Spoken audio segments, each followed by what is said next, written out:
Not so long ago, they were 2-2 in the game, weren't they? Enzo Fernandez had got them back into the game. Then Jorgensen made that error. Vitinha punished him. And now Kvaratskhelia has scored twice late in the night. And PSG have a 3-goal cushion. And for the first time in 2 years, Chelsea have conceded 5 in a match. It's all over. And have they just thrown away their chances of the quarterfinals in the last 15 minutes in Paris tonight? What a terrible, terrible night for the Premier League teams. Manchester City beaten 3-0 in Madrid, and Chelsea a 3-goal defeat as well in Paris. 5-2 they've lost to PSG ahead of those return legs back in England next week. Conversely, what a night for Bodo Glimt, the Norwegian side. The first Norwegian side at this last 16 stage of the Champions League, and they have one foot in the quarterfinals. 3-0 they have beaten Sporting, and the fairy tale goes on. Let's have a word about what we've seen in here in the studio. 2 heavy defeats for the Premier League teams. In the history of the Champions League, 4 teams, as you said earlier, Michael, have turned it round from the situation that City are in. Deportivo La Coruña, Roma, Liverpool and Barcelona. Next Tuesday, can Manchester City add their name to that list? It'd be a remarkable turnaround if they can. Valverde, the hat-trick hero, all 3 goals in the first half, have one foot in the quarter-final, that is for sure. As do PSG, also winning by a 3-goal margin, but they scored 5 against Chelsea in Paris. 5-2 it finished. With 16 minutes to go, Chelsea were 2-2 right in this game, and you thought, Clinton, what a good scoreline to take back to London next week. What went wrong in the last 15? Mistakes went wrong. That's what went wrong. Jorgensen playing out from the back, and they just capitulated. Just everything went wrong. Everything that possibly could have gone wrong went wrong in that last 15, 16 minutes. It was really disappointing.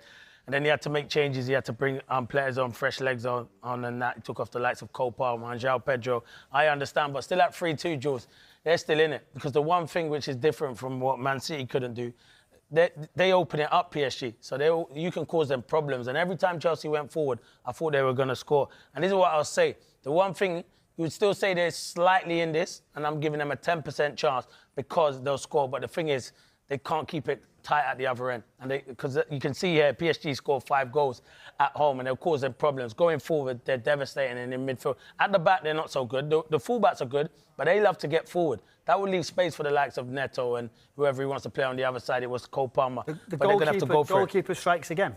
Yeah, I know. Yeah, the goalkeeper does strike again. How big a problem is that becoming for him?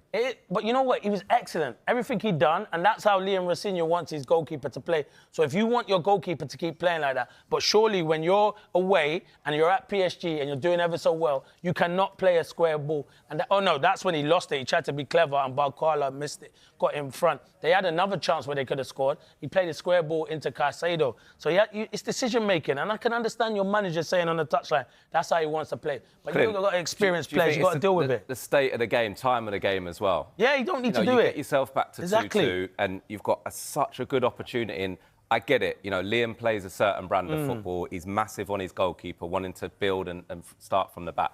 But surely at a point, you've got to say, we'll take this today. Let's be a little bit 100%. More compact. Let's not give them an opportunity to go and punish us. Yeah. You see it so much in the game. There's no sort of idea of where we at in this game to just see it through. Yeah. And I think that will be the frustration. Does that come definitely. from Liam, though?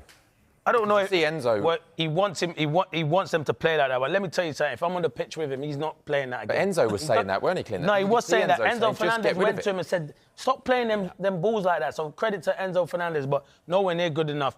They were good, Chelsea, should tell a lie, Jules. For 75 minutes, they were outstanding. Credit to Liam, but they capitulated, and that's been it.